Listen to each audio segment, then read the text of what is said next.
మీలో ఎవరికైనా సరే మ్యాక్బుక్ ప్రాబ్లమ్స్ ఉన్నాయా? అయితే ఈ వీడియో పూర్తిగా చూడండి. ఈ వీడియోలో మీరు చూస్తున్న మ్యాక్బుక్ 2015 మోడల్ అండి. ఇది ఛార్జ్ పెట్టి ఆన్ చేసిన సరే ఆన్ కావట్లేదు అనేసి కస్టమర్ సర్వీస్ సెంటర్ తీసుకెళ్లారంట. సో సర్వీస్ సెంటర్ వాళ్ళు బోర్డు రీప్లేస్ చేసుకోమని చెప్పారు. సో బోర్డు రీప్లేస్ కాస్ట్ అనేది చాలా ఎక్కువగా ఉంది. సో మన దగ్గర తీసుకొచ్చారు, యూట్యూబ్ లో ఏమైనా వీడియోస్ చూసి మన దగ్గర తీసుకొచ్చాక మేము చేసి పెడతామని చెప్పామండి. సో 90% అవుతుందని చెప్పాము. సో ఎందుకంటే ట్యాంపర్ కాకపోతే మేము చేసి పెడతామండి. సో బయట ట్యాంపర్ అయ్యే బోర్డ్స్ మా దగ్గర తీసుకొచ్చి చేయమంటే మేము చేయలేము. మేమనే కాదు, ట్యాంపర్ అయిన బోర్డ్ని ఏ టెక్నీషియన్ కూడా చేయలేడు.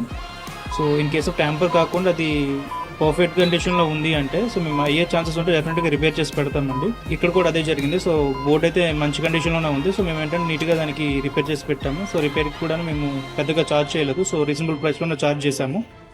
మీలో ఎవరికైనా సరే ల్యాప్టాప్ కానీ, డెస్క్టాప్ కానీ, ప్రింటర్ కానీ, మ్యాక్బుక్ కానీ ఏమైనా సరే ప్రాబ్లమ్స్ ఏమైనా ఉంటే కింద నెంబర్స్కి డయల్ చేయండి, మీకు రీజనబుల్ ప్రైస్లో చేసి పెడతామండి. సో మన వైజాగ్లో తొండపత్తిలో ఉంటుంది మన సర్వీస్ సెంటర్.